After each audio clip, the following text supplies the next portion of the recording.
Today we're going to be talking about 100% congregation involvement. Yes, it's possible. That's the title of our webinar today. And my name is Charlie Holt, and with me is Alan White.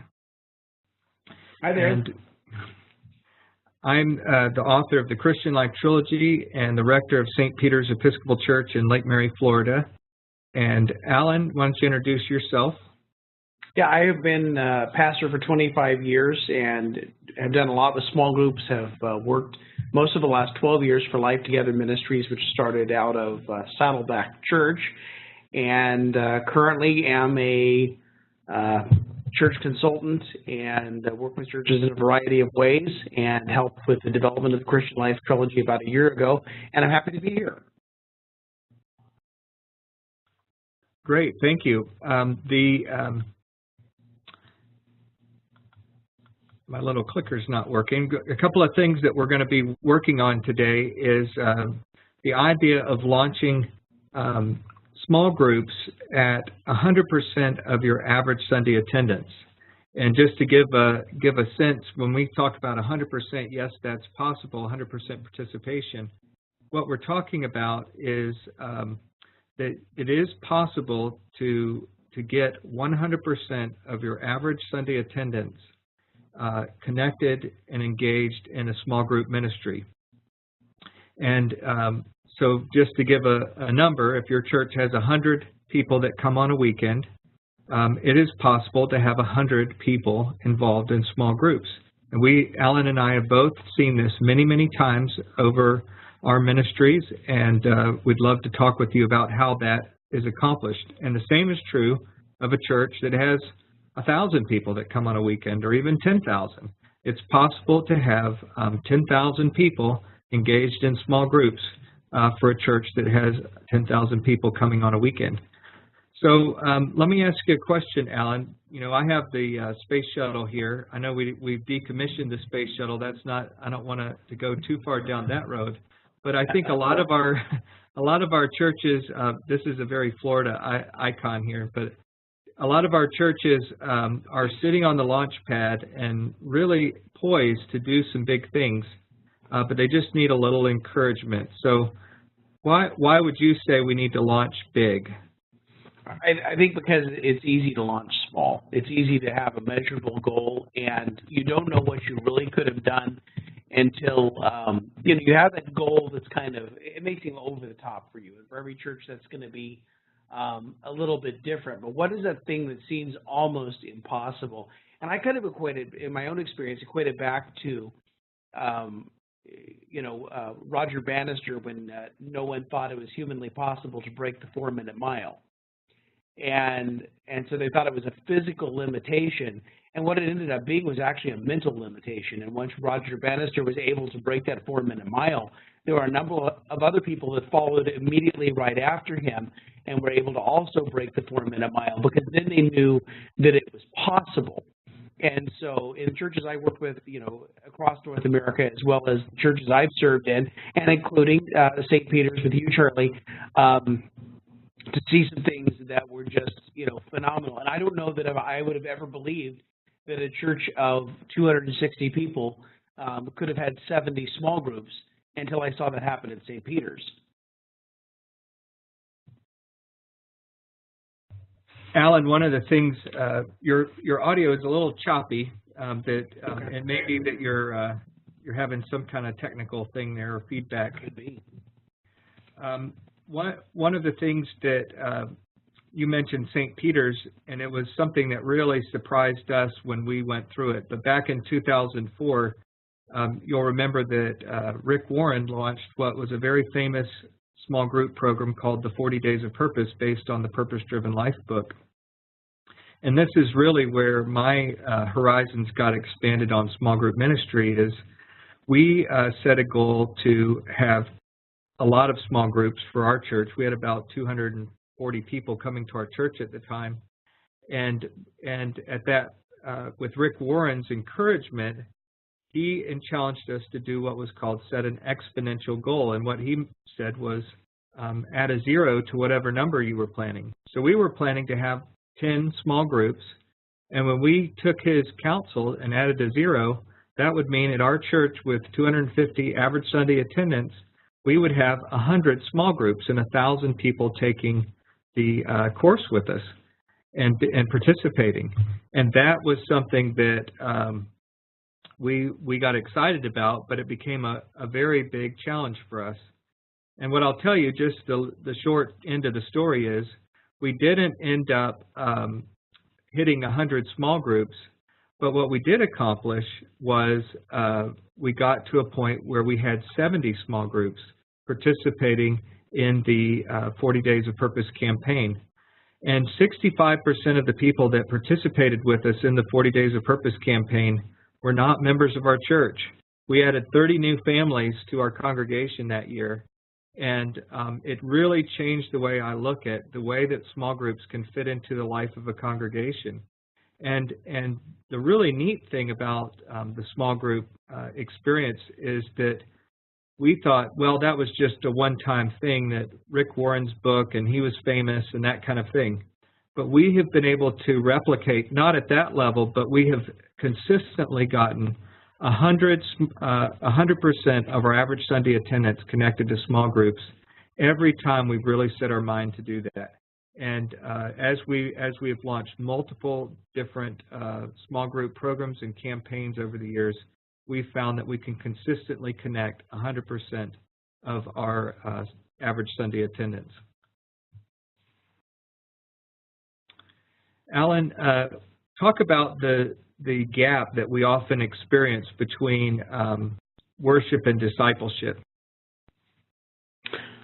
Yeah, I think what often happens with churches is that the worship attendance is going to outpace discipleship attendance. And, you know, my concern in this is that if people are coming on the weekend and they're not connected in another way, they're not attending a class, they're not doing a midweek Bible study, a women's Bible study, or a small group, my question is, while they can obviously gain from the weekend worship service, where are they growing and where are they connecting with other believers? Because sooner or later, you know, something's going to come up in somebody's life and they're going to need help, whether it's making a decision or whether it's overcoming some kind of a crisis.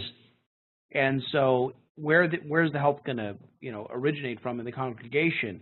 And often it falls back on the clergy to fill in that gap. And yet as congregations become larger and larger, it's harder to make that time available. Not that it isn't a priority, just out of necessity. And yet if people are connected into a group, then they have an immediate place to go to for care and for help, and also to help and to serve other people, which in itself is an exercise in growing spiritually. That's exactly what I've found. And when you get to particular sizes as a congregation where you have several hundred people coming to worship, it gets to be to a point where a pastor cannot connect with every single person in the life of the congregation. And so pastoral care needs to be done on a one-to-one basis, and those small groups help create that loving community and feel. So, and it also becomes a way to engage the entire congregation in discipleship as well. When I do a midweek class at the church, the most I'll ever get is about a quarter of our average Sunday attendance, and that's on a really good class, you know. So, but when we do these small group programs and we meet at different times, different locations, we can get 100% of our average attendance in a small group.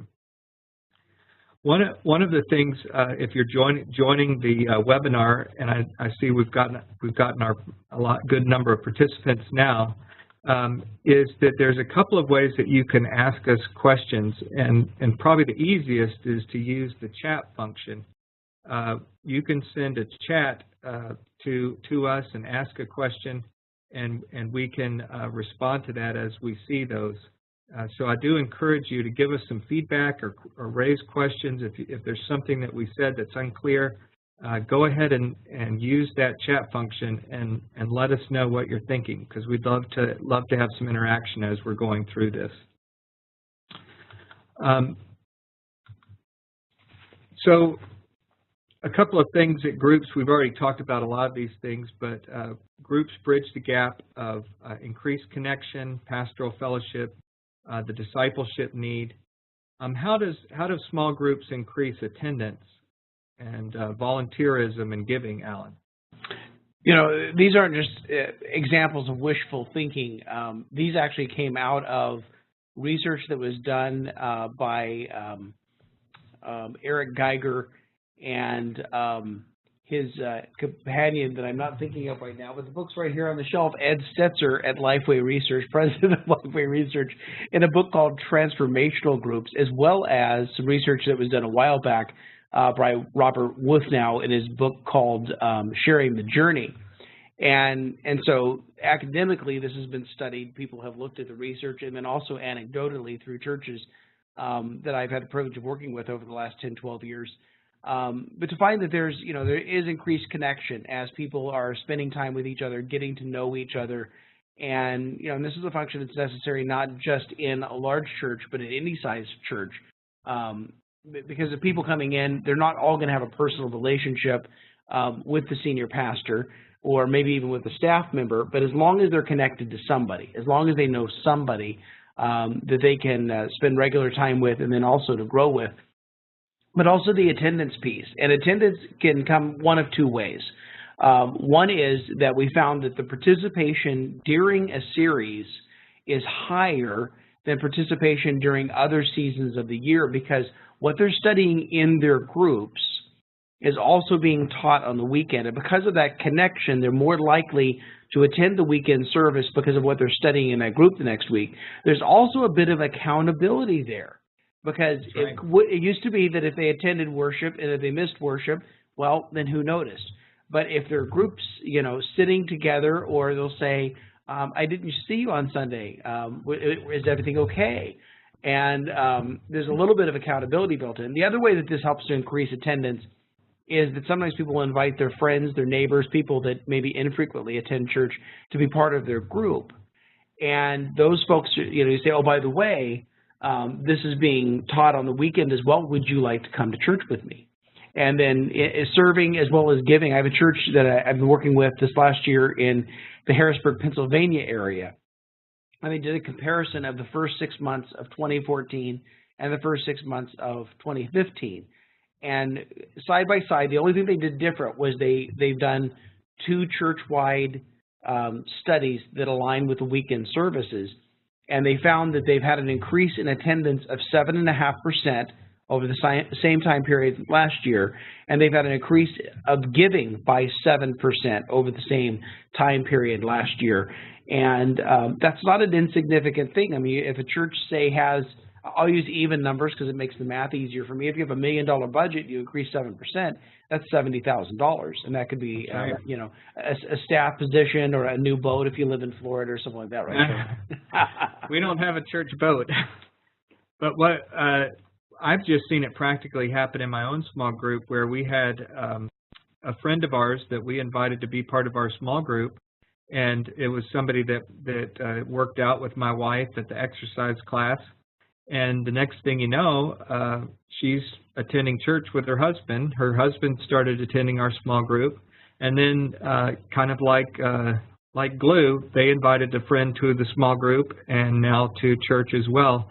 So just from our small group, we've gained 3 new members just because we invited a friend to be a part of the group.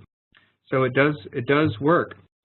So part of why we're going through some of that is to get to the why of why we want to really get to the point of having that many people engaged in small groups in the life of a congregation. And it really fundamentally comes down to that kind of transformational growth that we want to see in people's lives.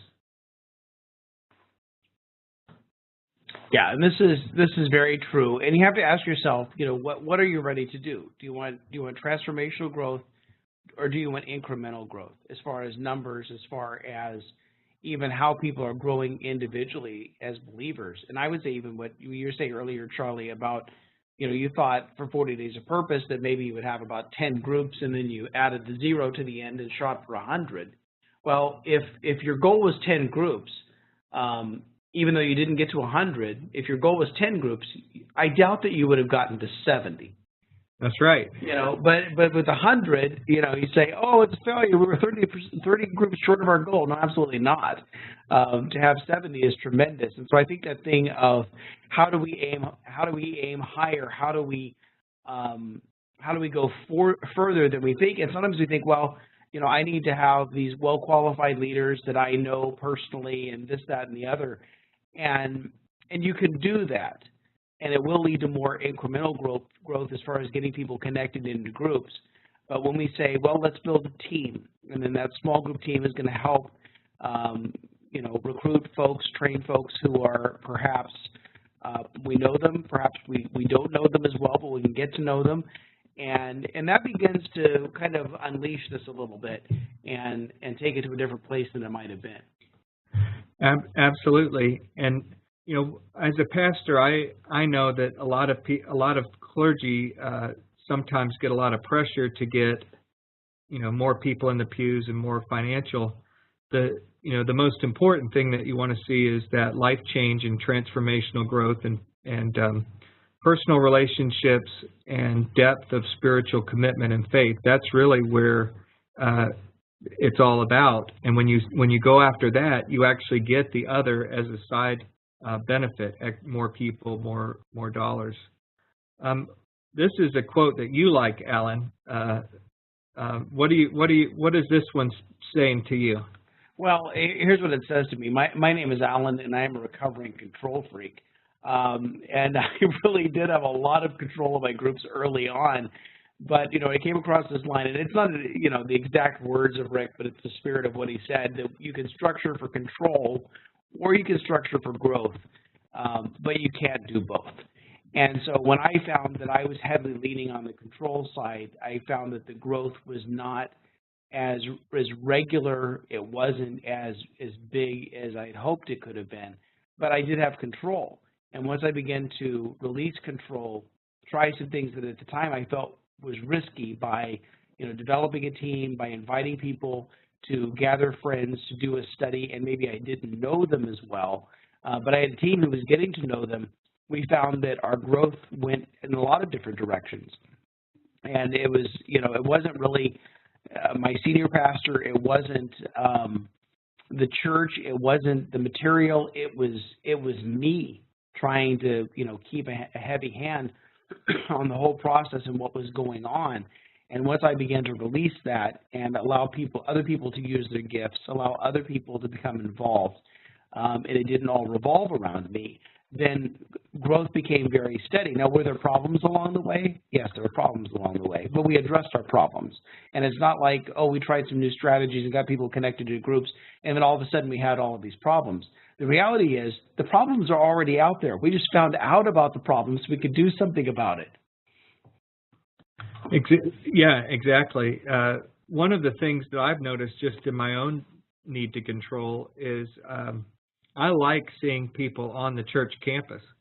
And one of the things that happens whenever we do a small group campaign, and we have a lot of people out there in groups meeting in homes, I don't know what's happening because I'm not seeing it. And that there's something inside of me that feels out of control with that, where I know that something good is happening in the congregation, but because it's not happening in a classroom with me teaching it, that feels out of control to me. But I do resonate with the quote in that way, because you can't do the kind of, at least most facilities can't accomplish getting 100% of their average Sunday attendance meeting in small groups on their facility on one given night. You've got to utilize other facilities, and the biggest asset that many of our members have is their homes, and that's a great way to get them involved in ministry.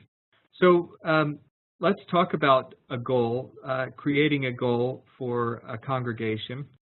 This is a little simple formula that we use in our church. Is if you have an average weekend attendance at St. Peter's, we have 350 people that come. Just divide that by 8. Now, don't ask me to divide 350 by 8 off the top of my head, but it's, you know, around 30 groups is, you know, 25 to 30 groups is no, more than that. It'd be about 40 groups, I think. See, that's pastor math for you. But if you do it by 10, it's easier. 350 divided by 10 is 35 groups. And that would be, you know, a goal of the number of groups that you might need. This works whether you have a church of 1,000 people or whether you have a church of 100 people. I want to play a little video clip of 43.75. Thank you for helping me out. Here's a clip on with a couple of pastors or a couple of campaign leaders thinking about the goals that they were going to set.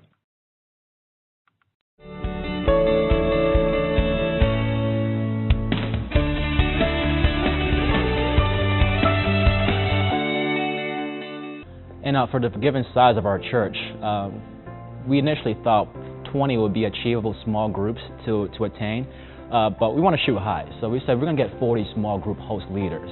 And you know what happened? We ended up with 30 small group hosts, and that was just fantastic. We started off to say if we could get 100 people to participate in this, it would be a dynamic study for us in our church. We ended up with about 140 to 150 to complete the course. So it was well worth our time and really was something that the whole church was able to participate in one way or another. Those two that were speaking there were people that had just completed a program called the Christian Life Trilogy, which is one of the things that we want to tell you about while we're here. But they were planning for the Crucified Life program, and one of the things that I like about that clip is that you had one that set a bigger goal than what they actually accomplished. But because it was such a big goal, 40 groups, they were happy when they got to 30 groups, because the original goal that they were initially discussing was 20. And then the other pastor, he planned a little more conservatively, but it was still a big goal, 100 participants participating. That might be 12 or 13 groups. And for that size congregation, I know the size of his church, that was close to 100% of his people participating. And when all was said and done, he ended up finished with people that were 140, 150 people participating in his program, and he felt good about that. So I like the idea that, you know, these whether you set a conservative goal or you set something that's a little challenging, even more than what you would think, both of those small group campaign coordinators were very excited about the results they got. What do you think, Alan? Yeah, I think again, you know, setting the goal that's higher than what you might think is possible, you will gain more than maybe you originally had expected. But it's not just, you know, numbers for the sake of numbers. The church I attend has a saying, and it says every number has a name, every name has a story, and every story matters to God. And so what's going on in the lives of people? I mean, no church, regardless of, I work with churches as small as 40 people, as large as 40,000. And what I find is no church has the luxury of having enough staff to care for all of the pastoral needs of every member of the congregation. And so I think to begin to set goals, begin to think in these terms of how are we going to provide care for people? How are we going to help them to grow spiritually? How are we going to make sure that they're connected to somebody else? Are very important goals to set. We were talking about control earlier, and one of the thoughts that came to mind that after I kind of, you know, relinquished control of what were the qualifications to lead a group and who could lead a group, and every church needs to make that decision for themselves. What I really came down to was, because I didn't know what was going on in those homes, or I didn't know what was going on in those classrooms, it really came down to I had control of two things. One was I was determining what curriculum that they were going to study. And the second was I was giving them an experienced leader or a staff member or someone that I knew well as their coach. And so I had the curriculum and the coaching, and if we knew what they were studying, we knew more about who was doing the groups, then that led to, something pretty amazing. So when you get to the 50, in this case with a church of 400, that may seem like an impossible task. I've had a church of 50 people, have 100 people in groups, and have found things like this work. And a lot of it really depends on what is that number, not an egotistical thing, but what is that number that's going to stretch your faith that you can trust God for, and to begin to think, how can we get our people connected? How can we get people more involved in being a part of the regular life of this congregation? How can we bring people in who maybe have never even darkened the door of the church, and yet they're comfortable in their friend's living room? And so to begin to think in these terms, the numbers seem ridiculous, but it really is amazing by trusting in faith that these kinds of things can be accomplished. It's really amazing where you can end up going. Right, and I have a heart for the small congregations, and a church that has 40 people that come on a weekend, what would 5 small groups do for a church of that size?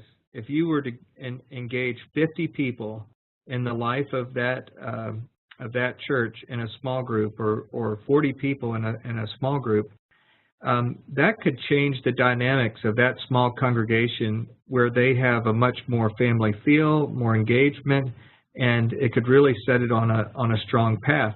The same dynamic, the larger you get, the more you need to get smaller.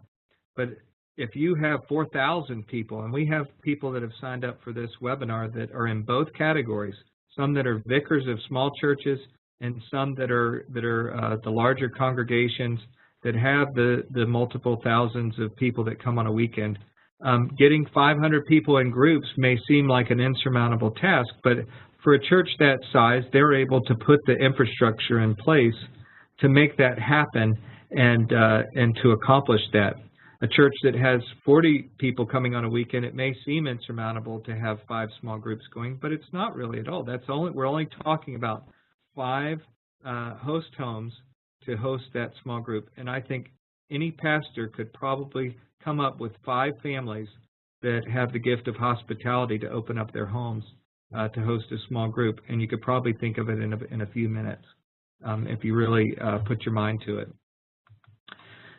But one of the key things about such a big goal, and this is just a fundamental principle, is that if you're going to have 50 groups for a church that's 400 ASA, 50 group leaders, then one of the key things is you need to get your senior pastor. In my tradition, the Episcopal Church, we call it the rector, but you need to have the senior pastor involved and engaged in the program, don't you? Yeah, because I found in a lot of churches, and we've worked with, Episcopal churches all the way. I think the other extreme, I got permission to say this, is like vineyard churches. That's the other extreme. And everybody else in between. But what we found is if people aren't connected to each other, the reason that they attend Sunday morning is because of the senior pastor, because of the rector or the person who's teaching on a regular basis. They resonate with their style. They like the sermons, they like the sense of humor and everything else. And I usually tell people, don't say anything to your worship pastor because this is going to break his heart. But it really is that senior leader. And so when the senior leader stands up and says, if you would be willing to do this, we are going to help you, and I would encourage you to do this, they're going to take that leadership, and they're going to take this to heart and to say, well, the materials seem to be fairly easy to do because there's a qualified teacher. I don't need to be a Bible teacher. I don't need to lead the group. I just need to play the video, go through the questions, invite some friends, and be warm and hospitable. And that really is the requirement. And then the church is going to help me. And again, that kind of invitation really comes from the senior leader in the church. You could have someone else maybe that's tasked with small groups to try to handpick leaders, try to recruit. I did that. I had a 5-year plan. I was going to get everybody in groups in 5 years. And when I was 7 years into my 5-year plan, I decided that it was time to abandon it, try something else. And we did a curriculum, church-wide series similar to what we were describing. And my senior pastor got up and introduced that to the congregation. we actually doubled our groups in a day, and it had taken 7 years to get where we were. But it really was that influence of the senior pastor being involved and being willing to promote the series. I've heard it said many times that, and as a pastor, you cannot delegate vision.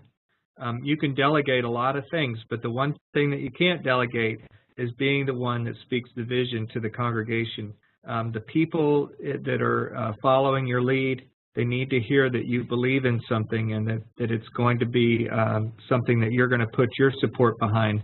Because if they, and that goes for anything, whether you're talking about a capital campaign or you're talking about a new initiative or program in the life of the church, it doesn't necessarily take all of the pastor's time, but what it does take is a pastor's commitment and willingness to speak to it from the front. Some senior pastors aren't always sold on the idea of small groups, and I wonder if you'd speak to that, Alan. Yeah, and there's a variety of reasons. I've seen some pastors that didn't really want to promote groups. And in fact, I had one pastor that told me outright, well, I don't want to stand up there and beg. And I thought, man, you're not begging, you're leading. Come on, man. Some pastors feel like if they promote groups, that means they have to join a group, and they don't want to join a group. And then some would say, well, isn't that why I hired a small group director? Isn't that why I hired a small group pastor? Isn't that your job to get people into groups? And then some pastors have shown that they're, maybe not as interested in groups. And so there are some ways, and we'll talk about this in a minute. But so, Charlie, let me pose this question to you. You are a rector. You are a senior leader in church. How did you interest yourself so greatly in small groups? Well, I do think that I personally have natural barriers to big new initiatives because it's a risk, and if I put myself out there as a senior pastor and it flops, then I don't want that to be reflective of something that I really encourage people to, and that's just insecurity sometimes that I feel. But my conversion to small groups mainly came because I just saw what happened in the life of our church as we got to the level of having a church-wide small group program, and I saw the life change that was taking place. I saw the transformation of people's lives, and once that happened, I was sold. And I think that's the key thing to emphasize. If you're a small group champion or pastor in the life of your church, or you're the discipleship director, and your senior pastor is a little hesitant about your zeal, try to find out what your senior pastor is concerned about. And pretty much it's this list right here. The senior pastor is going to be interested in pastoral support of the membership, deeper fellowship, growing the members' discipleship, seeing attendance increased, increased serving, all the things that we've already talked about before. But I can guarantee you, as a senior pastor, when I started to see new families joining our church, I get excited about it. When I start to see people getting connected and in and out of each other's homes, doing some of the pastoral care work that I would have been responsible for, but they're doing it, and loving on each other better than I could ever accomplish, those are the kind of things that really get my heart excited in the ministry. And it's starting to that's the vision that has to be cast. You have to get to the interest of what your senior pastor or your rector is, and find out what they're passionate about, and connect that to the vision of what you're trying to accomplish in launching 100% of your campaign into small groups. Let me show I want to get to some of the practical things, and again, if you have questions, go ahead and put those in the chat. If there's something that's interesting you here or we're not touching on it, please speak a comment or a question into the chat, and we'll address it as we go. I'm going to show another video clip, and the idea here is one of the things about having a large goal, like anything else that's a new initiative or a big initiative in the life of a church, you really do have to give yourself time to develop a process. And so I want to shift gears and think more practically about that. So let me play this clip, and then we'll get to some of your questions. We started about 4 months before we launched. It gave us the time as a leadership to make sure our ducks were in a row, that we knew the material would be available, that we could have time to teach the leaders and give them time to process so that they felt as comfortable as they could. Lent often begins early in the year. So if you're planning to begin 3 to 4 months ahead of your launch with the planning, you need to start in October or November. This will give you the time you need to plan a small group campaign on the scale that we're talking about. You're going to want to build a leadership team. You'll want to make sure that you have thought through implications for budget. People need time to free up their schedules. 3 months out from launch, we will be building our leadership team. 2 months out, we'll be recruiting small group host homes. And 1 month out, we'll be recruiting the participants for the campaign. You can find out more details about what needs to be done at what point in the small group campaign manual. But the overall point that I want you to get from this video is set a God-sized goal and start early.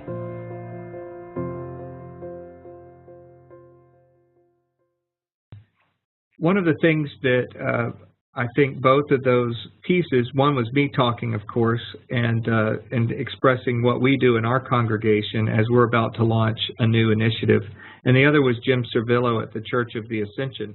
What were some of the things that you picked up in that video? Alan?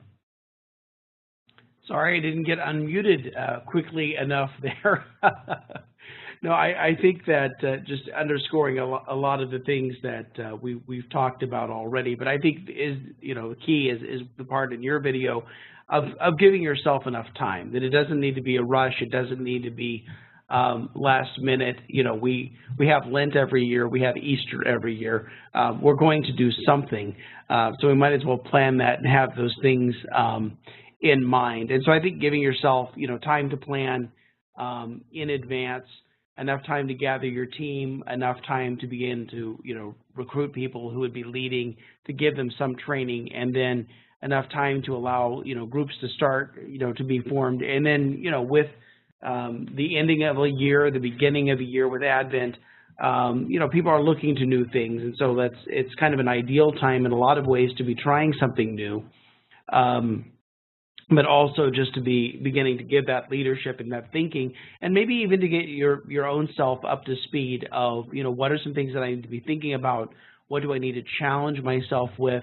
And again, for those who are the senior leader in your church who are on this call, one of the things to think about is as you develop the team, we have another conversation where we talked about the team more thoroughly, but the idea of what Charlie was saying earlier about casting vision, that is your domain.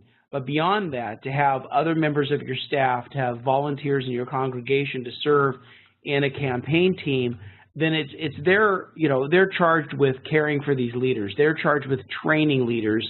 And once you've cast vision for it and got it started in the right direction, even to have a campaign director, they should be able to follow along things that have been prescribed and then be able to take it from there.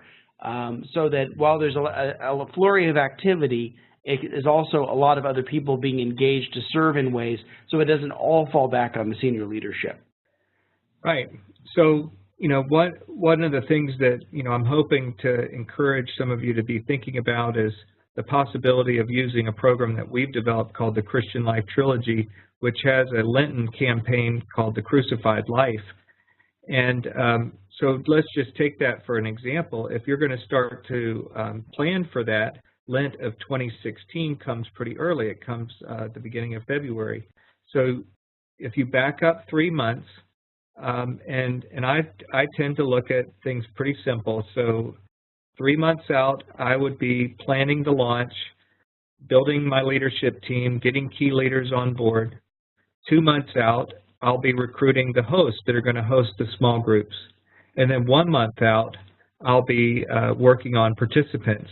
And the nice thing about Lent coming so early is you do get the advantage of that the Christmas Eve services, to where you can promote those small groups during the Christmas Eve services and say, hey, we've got something that you can come back to right at the beginning of the year. One of the things that I put on this particular slide is to, I know that this is a lot of information, and we are currently in session number 3 about setting your goal. But we're doing a series of webinars where we're going step by step through the thinking of how to build a campaign. We've already recorded these first 2 sessions, planning a launch and recruiting your campaign teams, and those are on the ChristianLifeTrilogy.com website. The setting your goal will be up there as a recording that you can use. And then we're going to be going through these particular topics, recruiting small group hosts, how to do that effectively, how to connect your congregation into the groups once you have the hosts set up, and then just giving some support to those hosts, how to coach them, how to bring new leaders on board, and some of the small group dynamics and basics. So this is the process that we use to get to 100%, and we're going to, over the next couple of months, be working through this to help train. So this is a good launch timeline where you have 12 weeks out, again, that leadership team, 8 weeks prior, small group hosts, and then 4 weeks prior, recruiting participants. And with Christmas Eve, that's a great opportunity for building up a small group program for Lent. I want to get to some of the questions that some of the people have asked here. We've got, does midweek worship services compete with the ability to have 100% participation? Is that a consideration? What would you say, a midweek teaching or a midweek worship service? I would say that if there's a consistent group of people that are participating in midweek, and it's a benefit to them, this may be something to do during midweek, during the Lenten season, during the Easter season. But I wouldn't necessarily unplug it, for the sake of something else. And you know your people, you know how they're going to respond to that. So it's not a matter of, let's unplug, other things that we're offering and get them all into groups and do this. However, it could be an opportunity if you're wanting to make a change to start a change. It could be, to evaluate and say, well, why do people attend midweek? And if the response to that is, well, midweek may be the only other thing that we're offering beyond Sunday worship, well then, is it because it's midweek or because it's the only option? And so there are a few things to think through there, but I'm very cautious about, closing things down or making dramatic changes with people, because I don't want to necessarily volunteer for unnecessary trouble, if you will.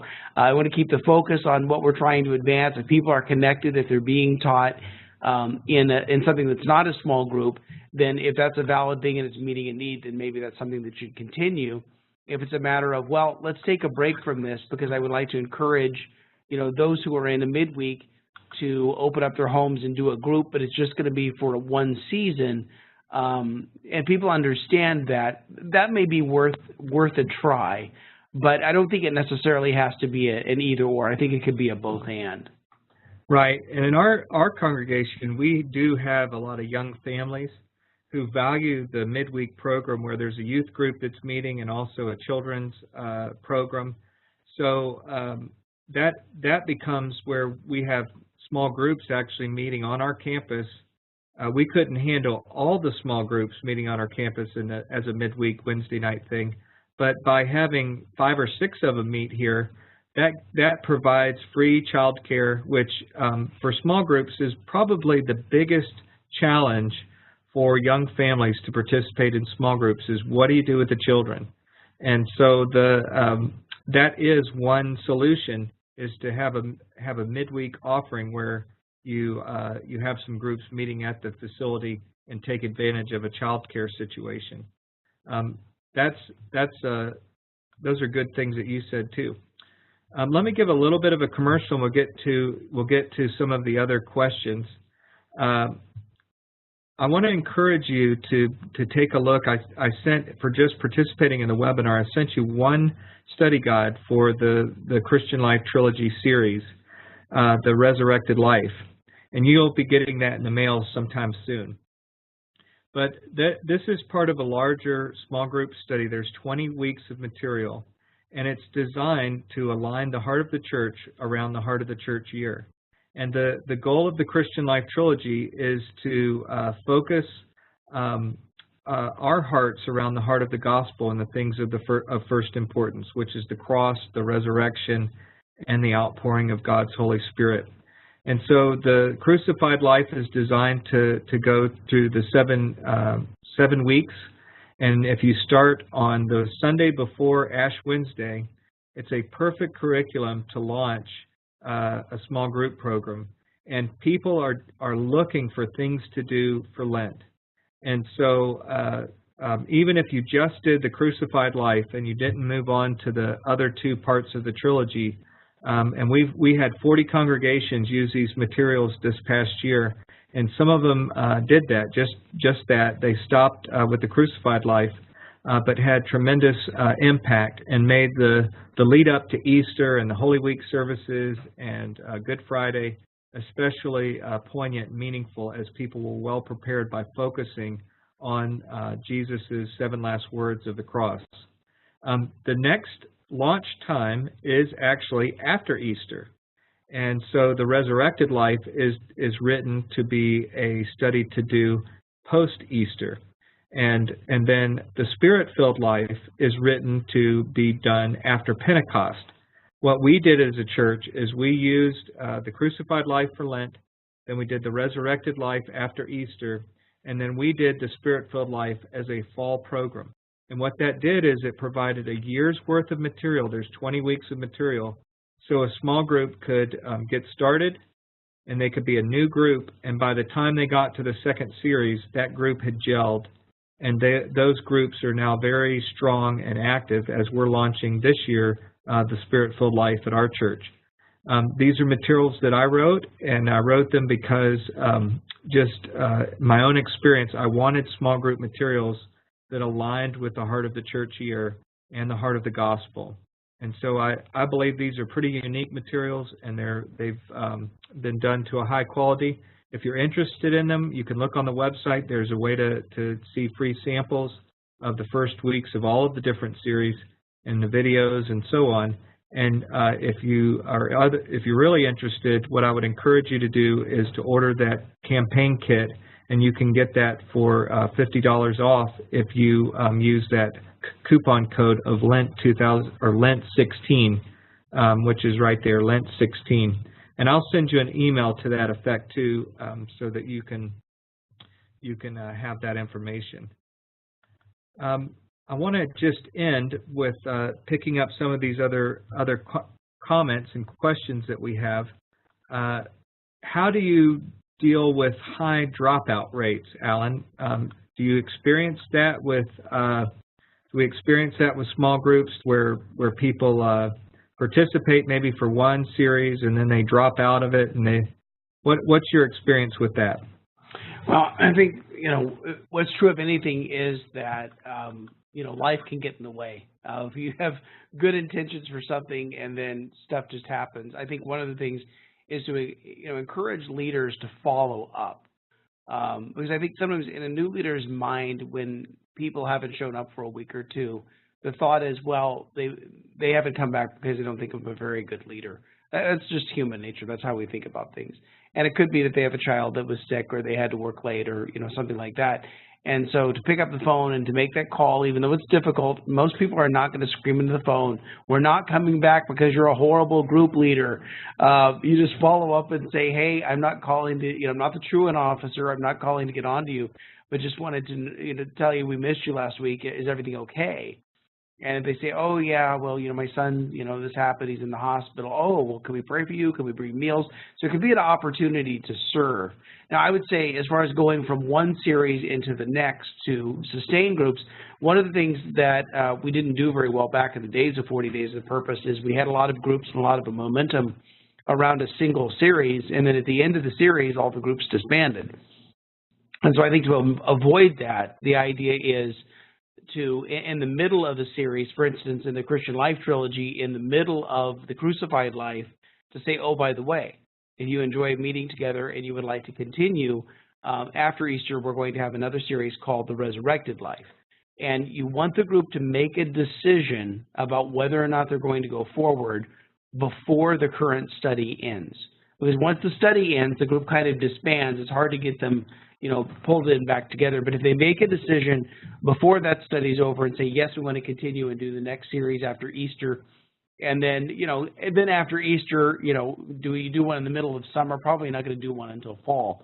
But even if you announce, oh, by the way, the next series is going to be offered in the fall, because they have a next step and because they planned for it, they may do a little more group life during the summer, but they'll be right there in the fall ready to continue on with the next. It's not 100%. Some people, they can't continue. Things come up.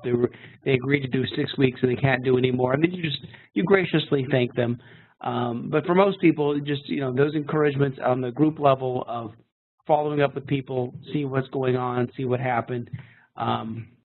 And then for the overall is to just make a decision in the middle of one series going into the next one.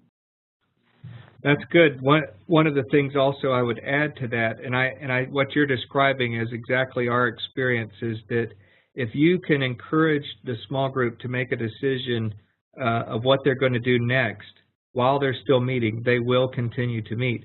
Another thing that you can add to that is to give the small groups one curriculum, or maybe even two, but give them something to do as a next step.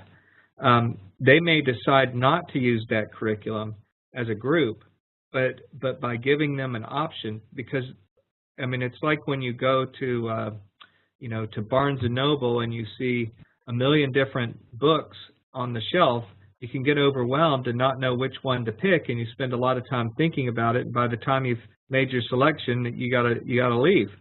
And the same thing happens when people start to look at all the different group studies that are out there. It can get very overwhelming.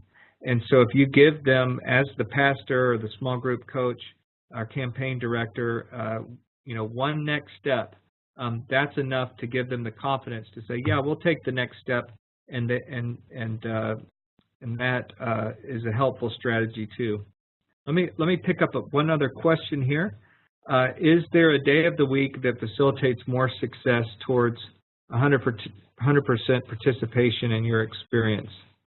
And I'm not quite sure what that's getting at in terms of when the group should meet, maybe, or how would you read that?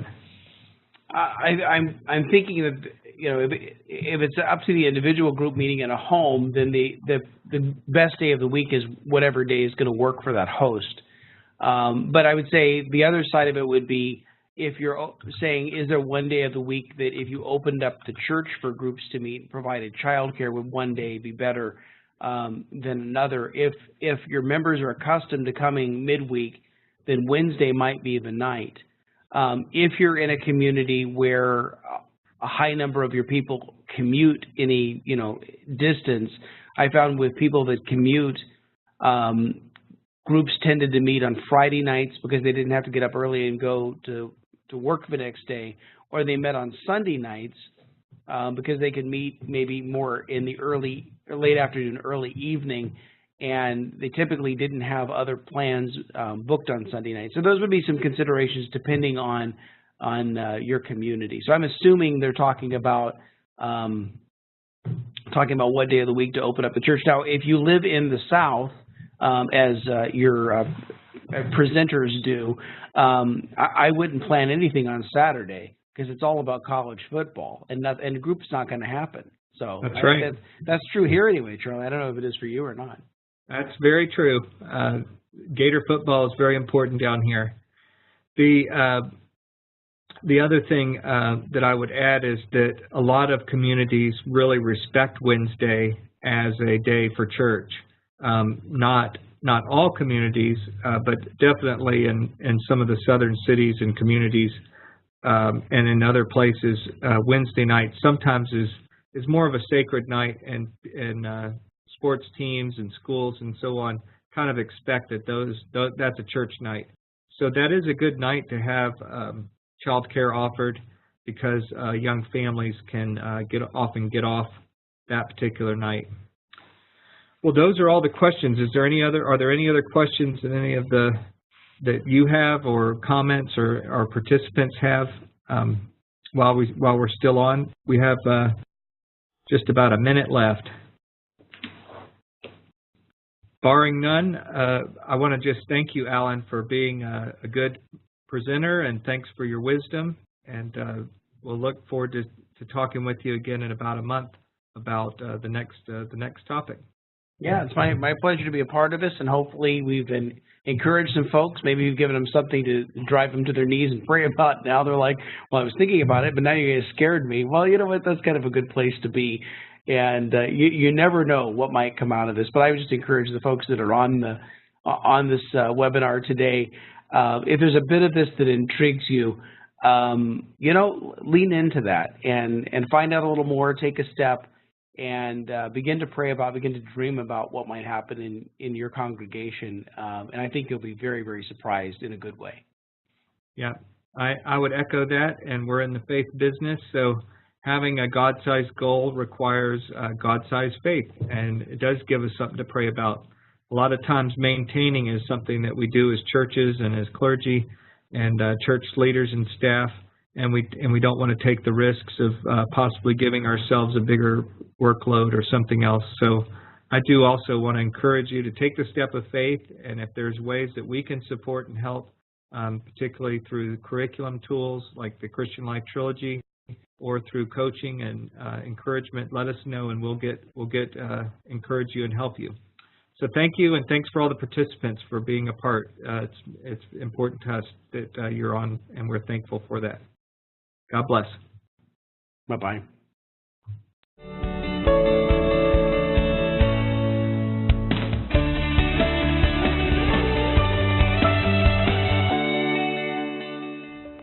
Hi, my name is Charlie Holt, and I'm the pastor of St. Peter's Church and the author of the Christian Life Trilogy.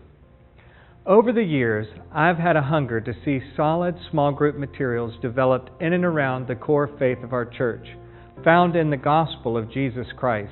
The Apostle Paul says in 1 Corinthians chapter 15, "For I delivered to you as of first importance what I also received, that Christ died for our sins in accordance with the Scriptures, that He was buried, and that He was raised on the third day in accordance with the Scriptures."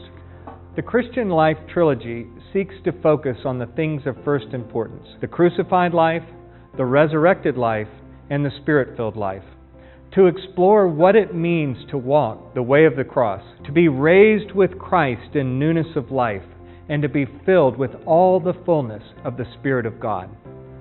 As a pastor, every year I'm asking myself, what am I going to do for Lent this year? Listen to the impact the Crucified Life materials have had on those who participated during Lent. I think very often you look at the empty cross.